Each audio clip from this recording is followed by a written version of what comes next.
Hello mga boss madam. Ayan nga, for today's ganap ay magluluto ako ng bola-bola at Shanghai na tilapia. Dahil nga meron tayong tira kahapon at para makatipid na rin ako sa ulam ngayong araw ay ginawa ko lang ng paraan ang tilapia. Para nga hindi rin magsawa yung mga bata sa puro na lang isda ay ginawa ko na naman ng ibang version. Gagawa na lang natin nga yan ng Shanghai at bola-bola. Pwede naman din yung pang merienda at pang ulam. Diyan nga, nilaga ko nga lang ang mailan-ilang tilapia na nilagyan ko nga yan ng luya, asin at paminta. At dyan, kumahalata yung boses ko mga boss madam.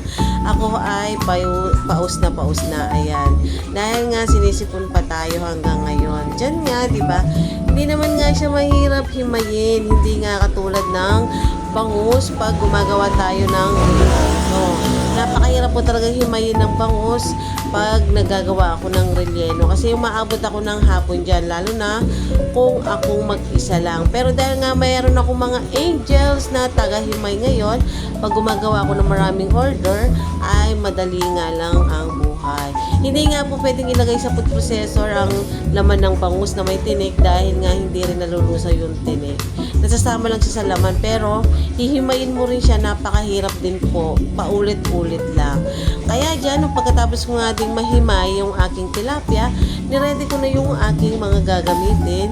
Bumili nga ako dyan ng lumpia wrapper, isang mahabang carrots, yan, celery, harina, dinagdagan ko nga yan ng harina. At dyan nga, nag-ano rin ako ng ibang pampalasa. At syempre, lalagyan din natin ng yan ng sibuyas.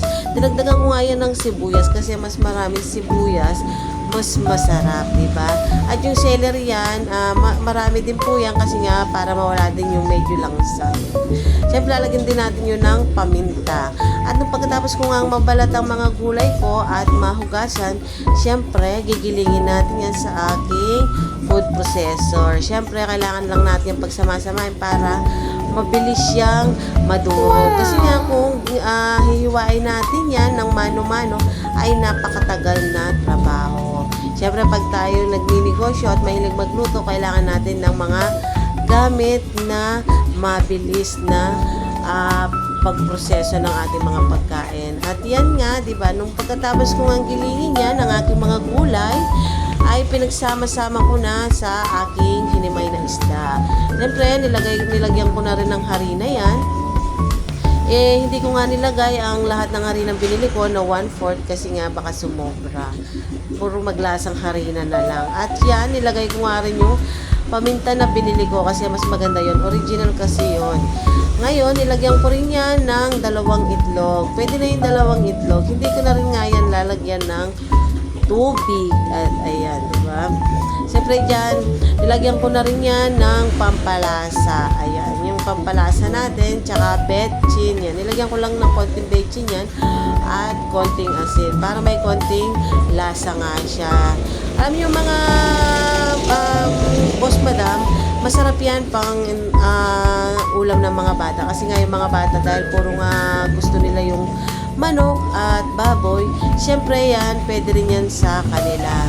Dahil nga Shanghai nga yan, ay magugustuhan din nila. Alam niyo naman yung mga bata ngayon, pihigan sa ulam. Kailangan din nila nakikita na may gulay. At ayan, pero kitang-kita rin naman ang gulay sa aking ginawa.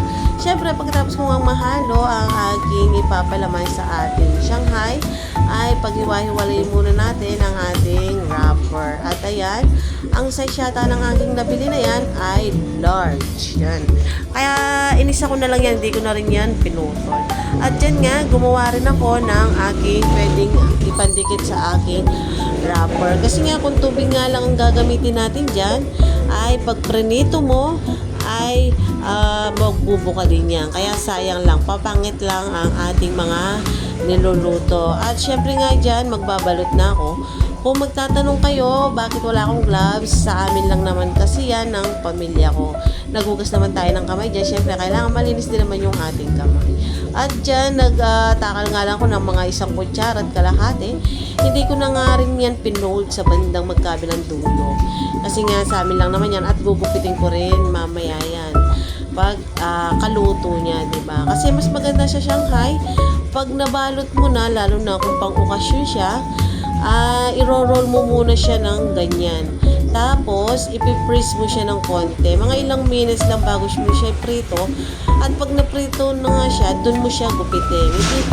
Yung iba naman, ginugupit siya ng sariwa.